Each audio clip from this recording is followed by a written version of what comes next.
your every word, your everything.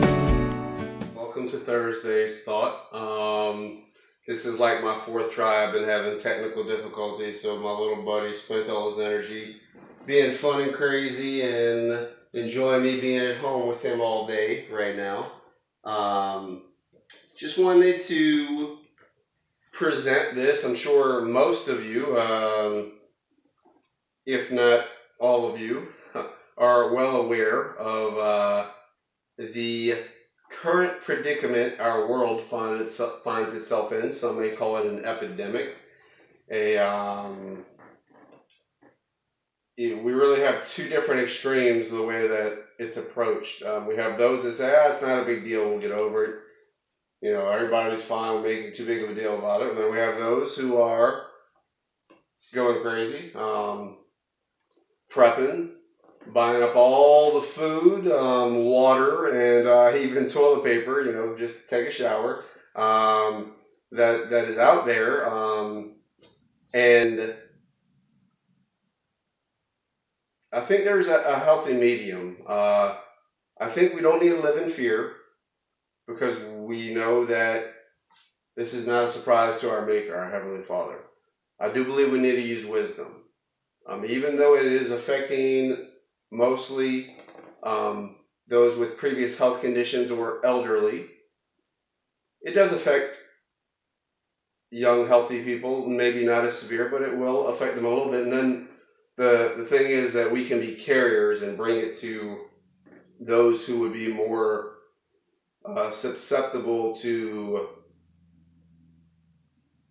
getting very ill or even it being fatal to them. So I think we need to be wise with what we do in that aspect. I don't think we need to buy up all the water there is out there because, I think everybody's got a fountain. I drank out of a hose quite a bit growing up. But all that being said, I think that we do need to be wise with what we do. Yes, have some food and things like that, but and not hang out maybe and be hugging on everybody and everything like that, especially people that we don't know their hygiene levels and everything. That should be normal. I wash your hands and all that stuff. My mama told me to do that growing up, and I take showers and brush my teeth and things like that. So it kind of amazes me that a lot of this stuff is just basic hygiene skills that they're saying we need to put into practice. But once again, I'm sure everyone is aware I'm doing this right now because my work schedule, a lot of places have shut down or limited people coming in, and I'm sure it may have affected many of you financially with workflow and then also having to buy different things at the store, well, what you can buy. Don't want to take up too much of your time because I'm sure you're out cleaning and disinfecting the world and all that stuff. But that's a good thought. I'm actually going to clean my house while I am thinking of it and do all that disinfecting stuff and spend some more time with my buddy when he wakes up ready to play again. I got you. As soon as this is done, if it goes through, we're good. Just a few scriptures I want to have you think about and look at.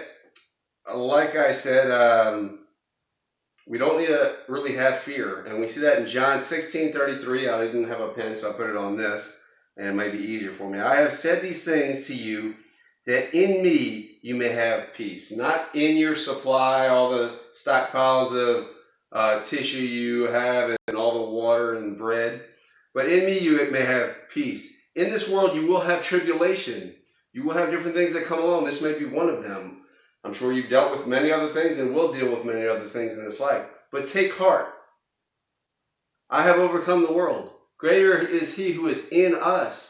This isn't a surprise to him. He knows our days were numbered before we even came to being. So, yeah, don't be stupid. Don't cut your days short, but you're not going to really, and the Bible says, what is worrying? By worrying about these things, does it gain any time to your life? No.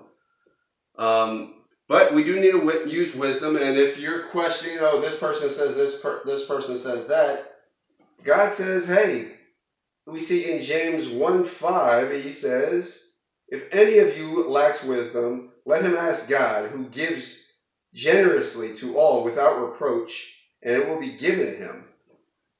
His word says, ask God for wisdom. He'll direct your path if you're really seeking him wholeheartedly.